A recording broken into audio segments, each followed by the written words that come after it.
आजकल जैसलमेर किले तक पहुंचना एक आनंद भरी आसान यात्रा है। राजस्थान की चिकनी सीधी सपाट सड़कें निर्विघ्न हैं, पर एक समय था जब दुश्मनों को किले के नज़दीक तक पहुंचना भी एक दुर्गम कार्य लगता था। किले के चारों ओर दूर दूर तक फैले थार रेगिस्तान का कवच है।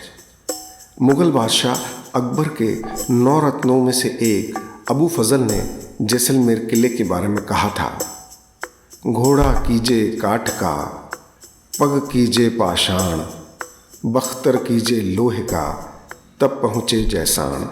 इस कहानी का मुख्य पात्र कोई आदमी नहीं वरन एक जीवित अभेद सुनहरी किला है।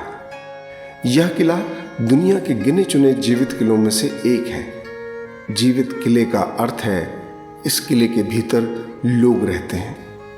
किले को दूर से देख लगता है जैसे रेगिस्तान की सुनहरी रेत ने अपना सिर उठा लिया हो।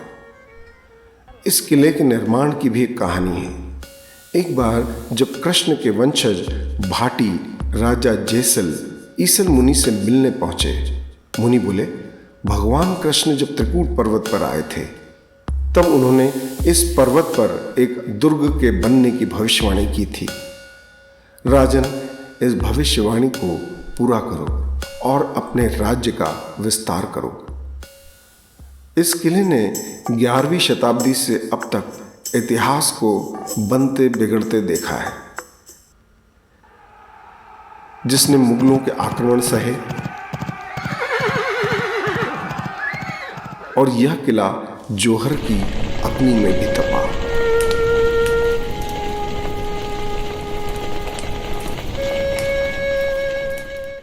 गढ़ दिल्ली गढ़ आगरो अडगढ़ बीकानेर, भला चुनायो भाटियों श्रेष्ठ जैसलमेर।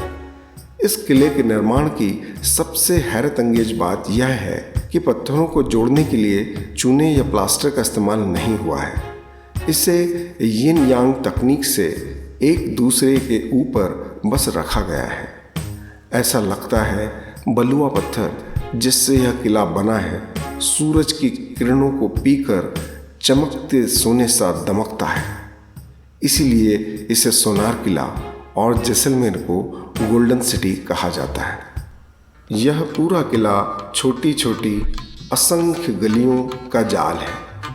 वास्तुशास्त्र के अनुसार यह गलियां मकानों के बीच हवा को रोक भरी गर्मी में भी किले को ठंडा रखती हैं। इस दुर्ग में दरवाज़ों का निर्माण बहुत चतुराई से किया गया है।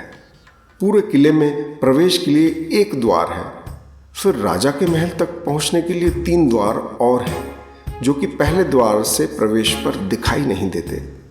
यही सब कारण है कि सीधे बल का प्रयोग कर इस किले को कोई जीत नहीं पाया। इस किले को 3 दीवारों से सुरक्षित किया गया है। पहली दीवार जमीन से 15 फीट ऊंची है और दूसरी 2 दीवारें 200 और 250 फीट की ऊंचाई पर हैं। इन परकोटों पर अभी भी गोल पत्थर रखे हुए हैं जिन्हें युद्ध में इस्तेमाल किया जाता था। इस किले के राजप्रसादों, हवेलियों और साधारण घरों में भी बलुआ पत्थरों पर इतनी खूबसूरत कारीगरी देखने को मिलती है जैसे वह पत्थर नहीं ऊन हो, जिसे जैसे चाहा बुन दिया। ऐसा लगता है हजारों सालों से जी रहे इस किले की सांसें अब उखड़ रही हैं।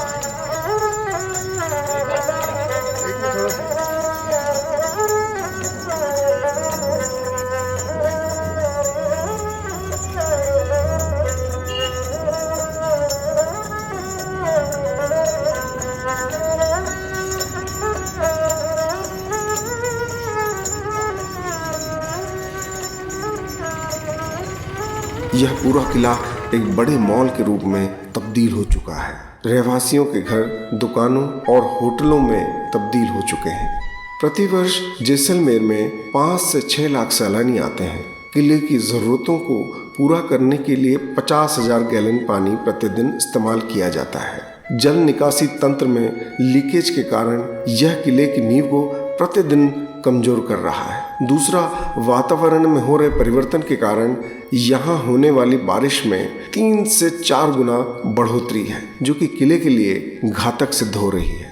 जहाँ बालू के टीले दिखाई देते थे, वहाँ अब आधुनिक इमारतें और हरे भरे पेड़ दिखाई दे रहे हैं। पूरे विश्व के लोगों ने मिल अब एक मुहिम छेड़ी है, सेव जैसलमेर फोर्ट। पर क्या इस बात पर कोई विचार चल रहा है कि हमें देर सबेर हर चीज के आगे सेव क्यों लगाना पड़ रहा है? कहीं हम अपने आप से ही तो नहीं खेल रहे? जब तक हमें तकलीफ नहीं है तब तक हम किसी भी चीज को चलने देते हैं। जब चीजें हद से आगे जाने लगती हैं तो हम जागते हैं और पुराने सोए हुए चेहरे पर जागे हुए चेहरे का मुखौटा चढ़ा लेते हैं। Save this, save that. क्या हमें खबर है जो चेहरा उबारने वाला है वही चेहरा डुबोने वाला भी है? क्या हमारे इस चेहरा बदल खेल से यह खूबसूरत पृथ्वी बच पाएगी?